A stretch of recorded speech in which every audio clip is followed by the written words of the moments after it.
Bismillahirrahmanirrahim. Assalamu alaikum dear students.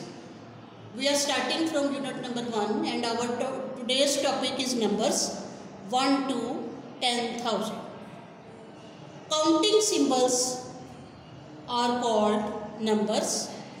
For example, 4, 7, 11, 52, 96, 101, 2163. Students आप ये समझ लें कि आपकी सारी काउंटिंग जो है वो असल में नंबर्स हैं. And remember, single counting symbols are digits and there are 10 digits in number system. These are 0, 1, 2, 3, 4, 5, 6, 7, 8 and 9. आप देख रहे हैं ना कि सब सिंगल डिजिट्स हैं और ये नंबर्स भी हैं. ऑल काउंटिंग सिंबल्स जो कि 0 से लेकर सिंगल डिजिट 9 तक है, फिर डबल डिजिट आ जाते हैं 10 जो कि 99 तक हैं, उसके बाद 999 जो कि ट्रिपल डिजिट्स हैं, उसके बाद 4 digits and more digits numbers are called numbers. Students, इस यूनिट में आप 5 डिजिट्स तक के नंबर को लर्न कर रहे हैं, आप डिस्कस कर रहे हैं. सपोज कि मैंने एक 5 डिजिट नंबर यहाँ पर लिखा है जो कि आप सबसे पहले 5 डिजिट नंबर है. आप इसको राइट साइड से इसको पोजीशंस आप मेंशन करेंगे. राइट साइड से फर्स्ट डिजिट वंस कहलाता है, नेक्स्ट डिजिट टेंस, थर्ड वाला डिजिट हंड्रेड्स, फोर्थ डिजिट जो है दैट इज़ 1000 और उससे नेक्स्ट लेफ्ट वाला डिजिट जो है वो 10,000.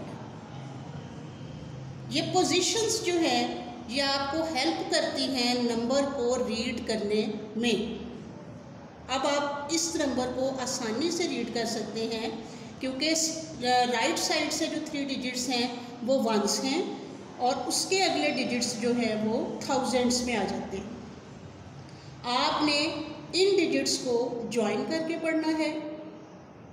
These are 54,219 and remember students कि आपने राइट से 3 डिजिट छोड़ के कॉमा ज़रूर लगाना है.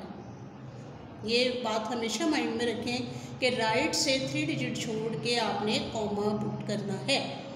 इसकी वजह से आपको नंबर को रीड करने में बहुत हेल्प मिलती है. इसके अलावा नंबर्स भी आप इसी मेथड से रीड कर सकते हैं और आप उनको नंबर वर्ड्स फॉर्म में भी लिख सकते हैं, नंबर्स नेम्स की फॉर्म में भी लिख सकते हैं. Remember students, there are 3 ways to write a number. Number 1, standard form.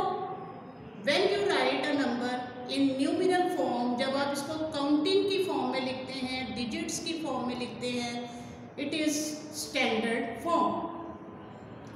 This number is 326. Number 2 form is expanded form. Expand का मतलब है फैलाना. When you write a number in all the place values form with the sign of addition, it is called expanded form. यहाँ आप देखें कि हमारे पास number था 326. 3 is on hundreds position, इसकी वैल्यू है 300. 2 is on tens position, ये 20 है. 6 is on ones position, इसकी वैल्यू 6 है. जब आप रफ वर्किंग में इन सब वैल्यूज़ को प्लस करते हैं तो आपके पास एक्चुअल नंबर वही नंबर 326 आ जाता है. Number 3 form is words form. जब आप एक नंबर को स्पेलिंग्स की फॉर्म में या नंबर नेम्स की फॉर्म में लिखते हैं तो ये वर्ड्स फॉर्म है. आपके पास नंबर था 326, आपने उसी को स्पेलिंग्स की फॉर्म में लिख दिया 326. So there are 3 ways to write a number. Number number 2 expanded form and number 3 words form. Student आप इसकी और ज़्यादा प्रैक्टिस कीजिए और आप किसी भी नंबर को इन 3 फॉर्म्स में लिख के बार बार अपनी प्रैक्टिस को ज़्यादा कीजिए। इसके अलावा a number can write in ones and tens forms also. Here is a number in front of you. For example मैं आपको ये नंबर लिख के दे रही हूँ 6285। आप देख रहे हैं कि इसके अंदर 6000 हैं, 200 हैं, 8 10s हैं और 5 1s हैं। बहुत आसान है, आप इसी चीज़ को अपनी बुक के ऊपर भी प्रैक्टिस कीजिए। Next here is another important and interesting topic, place value. Value according to place या फिर position. Look at the board student, here is a number 283 and I have underlined digit 8 on the board. We are finding the place value of digit 8।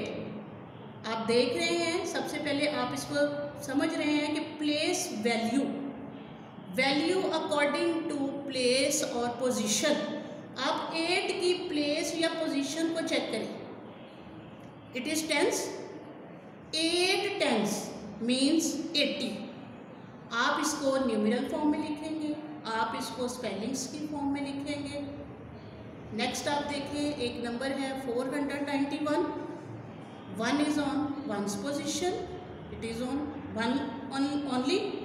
आप इसको numeral form में लिखा, counting में लिखा, आपने इसको वर्ड्स फॉर्म में लिखा। नेक्स्ट एक और नंबर आपके सामने है 619, because 6 is on hundreds position. आप समझ रहे होंगे कि 6 क्या है असल में, 600। आप इसको स्पेलिंग्स भी फॉर्म में भी लिखेंगे। इसके अलावा एक ऑल्टरनेट मेथड है हमारे पास जो कि और भी आसान है कि आप क्या कर सकते हैं कि आपको जिस भी डिजिट की प्लेस वैल्यू फाइंड आउट करनी है, आप उसको नंबर की फॉर्म में, डिजिट की फॉर्म में रहने दें, बाकी दोनों को ज़ीरो कर दें। तो आप जब इसको रीड करेंगे तो आपको पता चलेगा कि लेफ़्ट साइड पे अगर आप कोई ज़ीरो लिखते हैं तो उसकी तो कोई वैल्यू नहीं। एक्चुअली क्या रह जाएगा, 8 का राइट साइड का ज़ीरो पड़ा जाएगा। आपने 8 लिखा, राइट साइड वाला ज़ीरो लिखा, तो आपके पास प्लेस वैल्यू आ गई 80। सपोज कि आप लेफ़्ट साइड पे भी इसका ज़ीरो पुट करते हैं तो आप समझ सकते हैं कि उसकी रीडिंग में तो वो आएगा नहीं, तो ना लिखें तो ज़्यादा बेटर है। So its place value is 80। आपने 1 लिखा, आपने चेक किया कि इसके राइट साइड पे कोई डिजिट्स हैं, इसके राइट साइड पे कोई डिजिट नहीं है, सो इट इज़ ओनली 1। 6 है, इसके राइट साइड पे चेक कीजिए, इसके राइट साइड पे 2 डिजिट्स हैं, आपने 6 के राइट साइड पे 2 डिजिट्स लिखे तो आपके पास इसकी प्लेस वैल्यू आ गई 600। मुझे बहुत उम्मीद है कि स्टूडेंट आप अच्छी तरह से ये लेक्चर समझ गए होंगे and with the help of this lecture you will solve all the activities given on the book.